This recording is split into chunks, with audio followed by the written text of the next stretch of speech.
All right, Shalom. First and foremost, I want to give all praise to Yahweh Ba'ashem Yahweh Shai Bahasham Rachakwadash for the spirit to do this lesson. Double honors to the elders and apostles of the great millstone who rule well. Peace and blessings to the hopeful elect.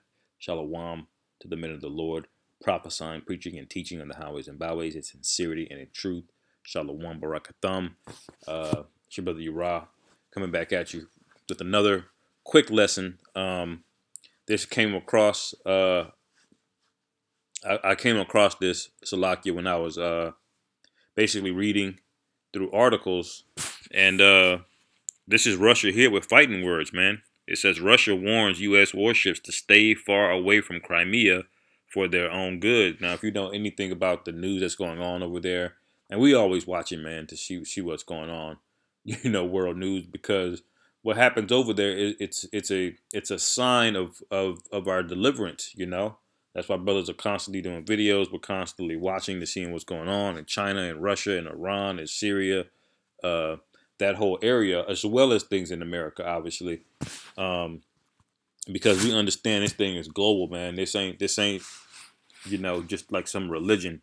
We're sincerely hoping that this place is done. And this here is a very good sign, because it says, at a moment, the United States appeared poised to send its warships near Ukraine as a strong deterrent message against Russian forces built up near the East Ukrainian border. Russia on Tuesday warned that U.S. vessels better stay away from Crimea for their own good. It says a Kremlin statement further called the new U.S. deployment into the Black Sea a serious provocation, which serves no other purpose but to test Russia's strength and nerves. All right. So let me get this. I didn't even have it, but I should have had it ready. Matthew 24, when we know we're going to hear about the wars and rumors of wars. All right. And we've been hearing rumors of wars for a while, but I'll just get it to show you. This is Matthew 24 and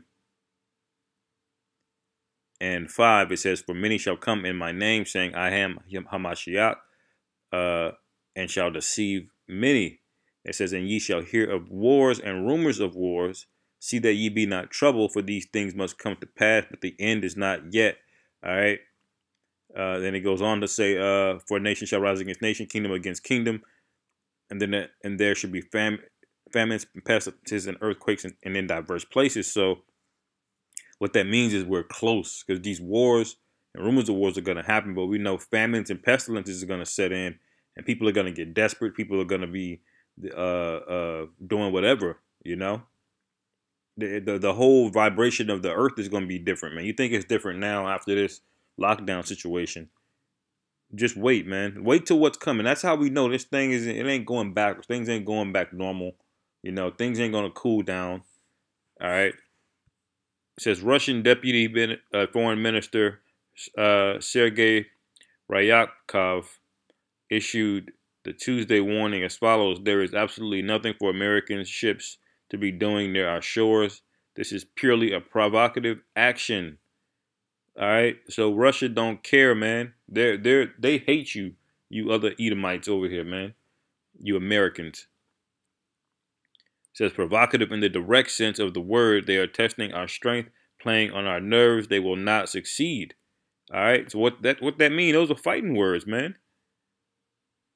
In the hood, Jake will say, "Man, you try me, I'll slap the shit out you." That's what Russia is saying to America. And hey, man, y'all don't want smoke with them Spetsnaz, man. Them Russians are way. They're a different grade of Edomite over there, man. They're tougher. They're not weak and docile. You American military guys are soft, except for the guys in the special force, the guys that get the special training. They're on a different level. But for the majority of you military guys, man, y'all aren't over there in that cold like Russia is, man. They have a different culture. They have a different vibration to them. That bellicose war spirit is on them. But let's get the prophecy here. This is Ezekiel 38. We've seen this before. It says Ezekiel 38 and 3. It says, "Thus saith the Lord Yahweh, by Hashem Yahushai, behold, I am against thee, O Gog, chief prince of Meshach and Tubal. Now, Gog and Magog is that area over there it stretches from from Greece all the way up to Russia through Turkey, Ukraine, part of Lithuania, the Eastern Europe basically. Um, that particular area. It says, and I will turn thee back and put hooks into thy jaws, and will bring thee forth and all thine army, horses and horsemen, all of them clothed with all sorts of armor. So the Most High says he's gonna put hooks in your jaws. He's gonna bring, meaning he's gonna force you into this war. And you see America right now testing Russia. They're pressing them. Eventually something's gonna pop off and it's gonna provoke things. And the scriptures speak about there's gonna be all types of hell breaking loose. You're gonna have the earthquakes going on, the chariots are gonna be going on, all during this time. All right, and basically all hell's gonna break loose. It says even a great company with bucklers and shields, all of them handling swords. Then it mentions all the nations in verse 5. It says Persia, and we know Iran is Persia, and we know Iran and Russia are together. They're allies, so to speak, at least against the whore over here, the whore of Babylon, which is America. It says Ethiopia and Libya with them, all of them with shield and helmet, Gomer and all his bands, the house of Togarmah of the north quarters and all his bands, and many people with thee. So this is basically Europe, at least Eastern Europe specifically in this case, all going to gather themselves in the valley of Jehoshaphat, also known as Armageddon, which we'll get here. Revelation 16, it says, I'll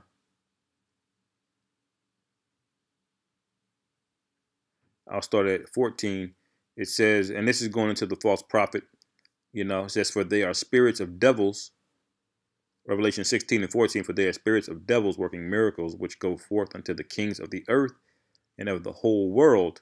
All right, so there's going to be rhetoric being spewed to all the kings of the earth, amping them up.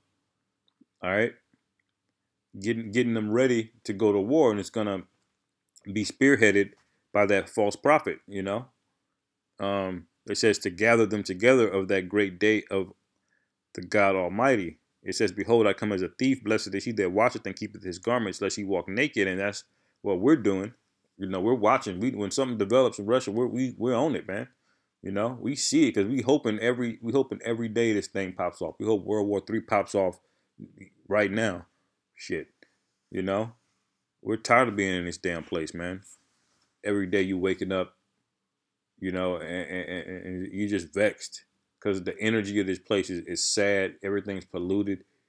You got to deal with these so-called women, because they're not really women these days. All of these women are whores, basically.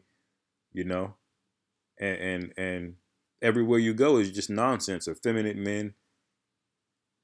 All right, food that's built to destroy you.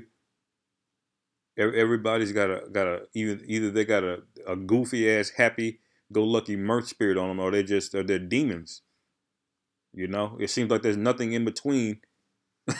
A measured and balanced spirit on people. Save the men of the Lord, the elect, and it's just vexing. So we hoping this place get put down, man, very soon. Anyway, it says, blessed is he that watcheth and keepeth his garments, lest he walk naked and they see his shame. Verse 16, and he gathered them together in a place called in the Hebrew tongue Armageddon. All right, and now that links up directly with Joel 3. All right, you read Joel 3 and 9, I believe. Joel 3, verse 9. It says, proclaim ye this among the Gentiles, prepare war. Wake up the mighty men. Let all the men of war draw near. Let them come up. All right. And that place that they're talking about, Armageddon, it's right over there by Russia, just south of Russia, just east of Syria. just west of Iran. All the hot spot. By the river Euphrates, essentially. And I'm gonna read the rest of this, and then that's basically it. Just wanted to bring that out. It says, verse 10: Beat your plowshares into swords, and your pruning hooks into spears, that the weak say, I am strong. All right, and the weak is Syria, is Iran, it's Iraq, it's Turkey. You don't really call Russia weak anymore, but they're perceived to be weaker than America. And they're all gonna throw down. At the end of it, it says, assemble yourselves and come, all ye heathen, and gather yourselves together round about thither, because thy mighty ones cause thy mighty ones to come down, O Lord. Let the heathen be wakened and come up to the valley of Jehoshaphat, for there I will sit to judge all the heathen round about. All right. So that's what this thing is boiling down to, man. It says, put ye in the sickle, for the harvest is ripe. Come, get you down, for the press is full, the fats overflow, for the wickedness is great. All right. And what is this a sign of? A sign that we're at the end. All right. When you hop back to what's happening after this, now that we know that this is the valley of decision, this is the World War III, basically. When you hop back to where that was in Revelation 16, where he gathered them together to Armageddon, look what happens next. The seventh bowl of wrath, the final trumpet. Okay. And this is basically, when you read this is basically thermonuclear destruction. Okay. This is right when that is happening, or getting ready to happen. The Most High is going to completely do away with Babylon, man. It's going to completely blow America off the face of the earth, as it said in Jeremiah. Is a sacrifice. This is a giant sacrifice, man. And that's why we get excited for these things. So with that, hopefully y'all brothers were edified. Call Halal Yahweh Ba'Hashem Yahweh Shai, Ba'Hashem Rachakodah Shalom, Wa'abah Babal.